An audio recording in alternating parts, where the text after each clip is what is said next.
மறைந்த இந்தியாவின் பேய் கிராமம் ஒளிந்திருக்கும் திடுக்கிடும் உண்மைகளை பற்றி பார்க்கலாமா வாங்க. ராஜஸ்தானின் பாலைவன மண்ணில் இன்றும் பார்த்தீங்கன்னா வெறிச்சோடி கிடக்கும் ஒரு கிராமம்னு சொன்னால் அது குல்தாரா தான். இந்த கிராமத்தில் ஒரே இரவில் பார்த்தீங்கன்னா மக்கள் அனைவரும் காணாமல் போனார்கள் என்றால் நம்ப முடிகிறதா? இது இந்தியாவின் மிக புகழ்பெற்ற ஒரு மர்ம இடங்களில் ஒன்றாக மாறியுள்ளது. உண்மையிலே இங்கே என்ன நடந்தது அப்படின்னு சொல்லித்தான் நாம் இன்றைக்கு பார்க்க போகிறோம். குல்தாரா கிராமம் பார்த்தீங்கன்னா சுமார் 13ஆம் நூற்றாண்டில் பாலிவாழ் பிராமணர்களால் நிறுவப்பட்டதாக கூறப்படுகிறது. இவர்கள் நீர்ப்பாசனத்தில் வல்லவர்கள். பாலைவன மண்ணிலேயே கிணறுகள் சிறிய கால்வாய்கள் அமைத்து விவசாயம் செய்தனராம். மற்றது ஜெய்சல்மேர் அருகே இருந்த இந்த கிராமம் தான் வணிக ரீதியாகவும் வளர்ச்சி பெற்றதாம். மொத்தம் இந்த கிராமத்தில் 80க்கும் மேற்பட்ட சிறு குடியிருப்புகள் இருந்ததாக ஆய்வாளர்கள் குறிப்பிடுகின்றனர். குல்தாரா 19ஆம் நூற்றாண்டின் ஆரம்பத்தில் திடீரென காலியாகி விட்டது என்பதும் பொதுவாக பரவி வரக்கூடிய கதை. இதற்கான காரணமாக பார்த்தீங்கன்னா ஒரு உள்ளூர் அரசின் அமைச்சரான சலீம் சிங் அதிக வரி விதித்ததும் கிராம தலைவரின் மகளை திருமணம் செய்ய வற்புறுத்தியதுமாக கூறப்படுகிறது.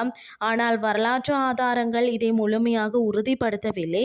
சில வரலாற்றாளர்கள் அந்த காலகட்டத்தில் ராஜஸ்தானில் கடுமையான வறட்சி, நீர்வள பற்றாக்குறை, வரி விதிப்பு அதிகரிப்பு போன்ற காரணங்களால் பல கிராமங்கள் இயல்பாகவே காலியாகி இருக்கலாம் என்று கூறுகிறாங்க.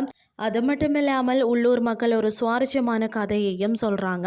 கிராமத்தை விட்டு வெளியேறும் முன் பாலிவாழ் மக்கள் இங்கு யாரும் மீண்டும் குடியேறக்கூடாது என்று சாபமிட்டார்களாம்.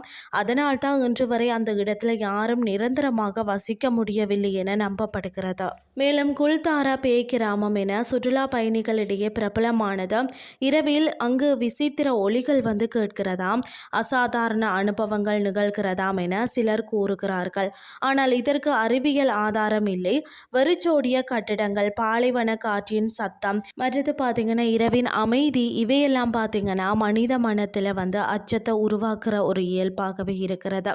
இது நம்பிக்கை கதையாக இருந்தாலும் உண்மையிலே குல்தாரா ஒரு பாதுகாக்கப்பட்ட பாரம்பரிய தலம்னு சொல்லப்படுகிறது. பழமையான வீடுகள், சுவர்கள், கோயில்கள், மற்றது சிதிலங்கள், கிணறுகள் ஆகியவை இன்னும் காணப்படுகிறது. தொல்லியல் ஆய்வுகள் கூறுவது என்னன்னு சொல்லி பார்த்தீங்கன்னா குல்தாராவில் வீடுகள் திட்டமிட்டு கட்டப்பட்டுள்ளன, வீதிகள் ஒரே திசையில் அமைக்கப்பட்டுள்ளன, மழைநீர் சேகரிப்பு முறைகளும் இருந்திருக்கிறதா. இது ஒரு நன்கு திட்டமிடப்பட்ட குடியிருப்பு என தெளிவாக காட்டுகிறது. இப்போது இது ராஜஸ்தானின் முக்கிய சுற்றுலா இடமாக மாறியுள்ளது. ஜெய்சல்மேர் செல்லும் பலரும் இந்த இடத்தை பார்வையிடுகின்றனர். மாலை நேரத்தில் சூரிய அஸ்தமன ஒளியில பார்த்தீங்கன்னா அந்த சிதிலங்கள் ஒரு வித்தியாசமான அழகை தருகிறது.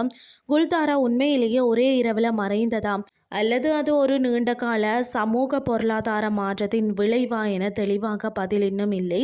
தற்போது இந்த குல்தாரா கிராமம் வரும் சிதிலங்களாக இருந்தாலும் அதன் கதைகள் இன்னும் உயிருடன் வாழ்கின்றன என்று தான் சொல்லணும். மர்மம் தீராததால் தான் அது இன்னும் அதிக ஈர்ப்பை ஏற்படுத்துகிறதுன்னே சொல்லலாம். இன்றைய கிறிஸ்டி உங்களுக்கு பிரயோசனமாக அமைஞ்சிருக்கும்னு சொல்லி நானும் நம்புகிறேன். இதே மாதிரி மற்றொரு கிறிஸ்டின் வாயிலாக உங்களை சந்திக்கிறேன். நன்றி.